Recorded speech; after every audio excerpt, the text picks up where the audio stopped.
So this came about just a couple weeks ago. Ellie Goldsmith asked me if I wanted to do something in Efrat. And I was like, that sounds amazing. And he said, curate, put together a bunch of people, whatever you want to do. He had to have it go through the VOD. And then every step of the way had to go through the VOD. And I'm like, no, if I went through the VOD, I think we're good with everything else. But anyway, so we put together a beautiful lineup. So thank you so much. This is last minute, so round of applause for you guys for all showing up. It was incredible.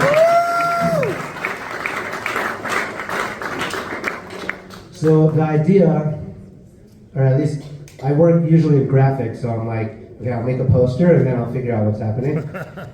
So from the poster, I had this idea to call it the redemptive state. So Ellie's like, what's the redemptive state? And just kind of thinking on what the redemptive state is and thinking about darkness and light, the only thing that is real is the redemption and the redemptive state. So that which opposes that which conceals that, is the thing that isn't real. It's the koach hamedameh. So, and we see that, as Melech Shlomo says, with light over darkness or wisdom over foolishness. It's this, you could just have a little bit of it and it can push away all the darkness or the lies or any of those things because they don't actually exist. And so often in life, I remember I was speaking with this woman and she was telling me, she's mapping out almost when she's going to be happy. She's like, okay, I'm going through this divorce and it's going to be very difficult. And then I have kids, so then I have to go through that whole balagan, which is not easy. And then kind of mapping out almost what month and of what year maybe it will be good. And, I was explaining that life is always full of ups and downs, as you know. And these things could coexist. Like Melech Shlomo says, Hakol zeh l'umat zeh. So reality is a balance of these opposites.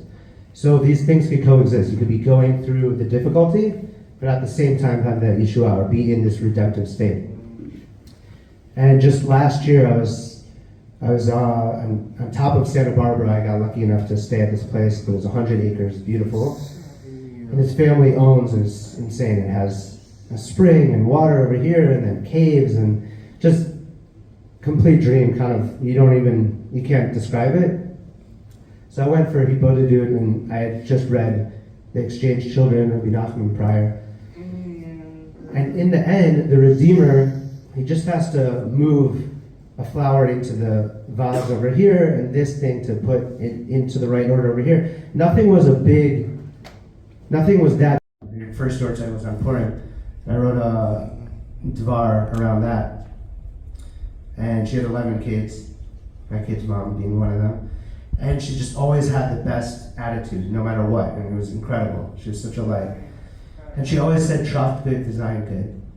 And that is the case of creating this vessel to be able to be in that goodness. That's that, the law of attraction, attracting this goodness. If you read letters to the Rebbe, the Lubavitcher Rebbe, had wrote to the Rebbe about being sick, and the Rebbe's response was amazing. He was bringing, I think it's the Rebbe Rashab that also said, Lechatchila liba. So instead of going under something and then jumping over it or whatever, he would say just jump over it in the first place. And the Rebbe was saying that really, instead of praying for the healing, for the issue,